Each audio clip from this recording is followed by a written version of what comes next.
Aláròyé máa wí o. ẹ yéé tan ara yín, kò sí orúkọ afẹ̀míṣòfò kan tàbí ibi tí wọ́n wà tíjọba àpapọ̀ kò mọ̀. Gumi ló sọ bẹ́ẹ̀.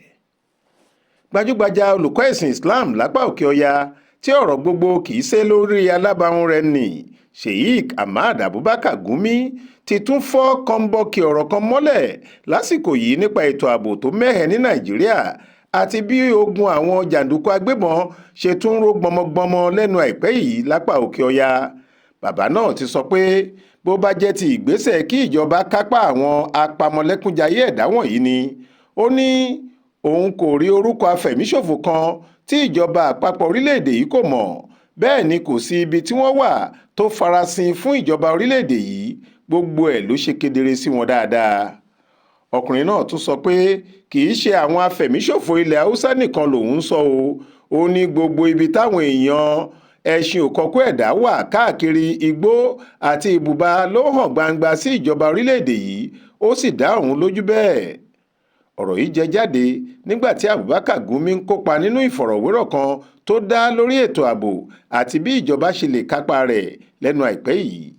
Gumi ní ọ̀pọ̀ èèyàn sọ pé mo súnmọ́ àwọn afẹ̀míṣòfò, èmi ni mo mọ̀ púpọ̀ nípa wọn nítorí èmi ni mo sábà máa ń lọ bá wọn sọ̀rọ̀ tí mo sì máa ń gbẹnusọ fún ìjọba lọ́dọ̀ wọn.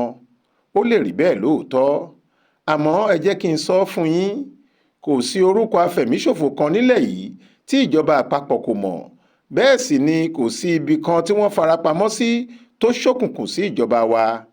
Nígbà tí wọ́n bá bẹ̀ mí lọ́wẹ̀ láti lọ bá àwọn afẹ̀míṣòfò náà sọ̀rọ̀ nínú igbó, ṣé èmi nìkan ni mo máa ń dá lọ ni? Kì í ṣe èmi nìkan, àwọn aṣojú ìjọba náà máa ń tẹ̀lé mi lọ. Ọ̀pọ̀ ìgbà ni ìjókòó wa pẹ̀lú àwọn afẹ̀míṣòfò yìí máa ń jẹ́ níṣejú àwọn agbófinró títí kan àwọn sọ́jà, àwọn ọlọ́pàá àti àwọn òṣìṣẹ́ iléeṣẹ́ ètò ààbò míì gbogbo. Abubakar Gumi tún ṣàlàyé pé lílọ tóun máa ń lọ sọ́dọ̀ àwọn afẹ̀míṣòfò agbébọn láti bá wọn sọ̀rọ̀ wulẹ̀ jẹ́ lára ìsapá òun lójúnà níní ìjíròrò àti ìyanjú aáwọ̀ láwọn agbègbè tí ètò ààbò ti mẹ́hẹ, pàápàá jùlọ ní agbègbè àríwá orílẹ̀-èdè yìí.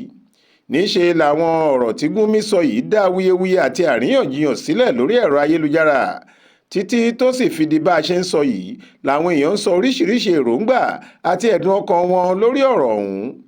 Àwọn kan ń tako Gumi pé irọ́ ló ń pa, wọ́n ní nítorí bí ìjọba ilẹ̀ Amẹ́ríkà ṣe ń dọdẹ rẹ̀ láti gbé àti bí ẹnu ṣe ń kùn ún fún ṣíṣe wọléwọ̀de àti agbódegbà àwọn afẹ̀míṣòfò agbésùmọ̀mí àti àwọn ajínigbé gbogbo ló fi ń sọ ohun tó ń sọ yìí. Bẹ́ẹ̀ sì làwọn míì ń kín Gumi lẹ́yìn pé òótọ́ ọ̀rọ̀ ló sọ, wọ́n ní bí ò bá rí bẹ́ẹ̀ àwọn mọ̀ pé Gumi ò lè sọ bẹ́ẹ̀. Àwọn kan ń sọ pé mélòó ni gbogbo àwọn afẹ̀míṣòfò tó wà ní Nàìjíríà tí àti ṣẹ́gun wọn fi wá di ohun tí kò ṣeé ṣe. Níṣe sì ni ọ̀pọ̀ ń rawọ́ ẹ̀bẹ̀ síjọba pé ẹ̀jẹ̀ èèyàn tó ń fojoojúmọ́ ṣòfò yìí tó gẹ́ kí wọ́n pèsè ààbò tó sunwọ̀n fáráàlú. Faith Adébọlá ló ṣàkójọ ìròyìn yìí tó sì kà á sétí ìgbọ́ yín fún Aláròyé.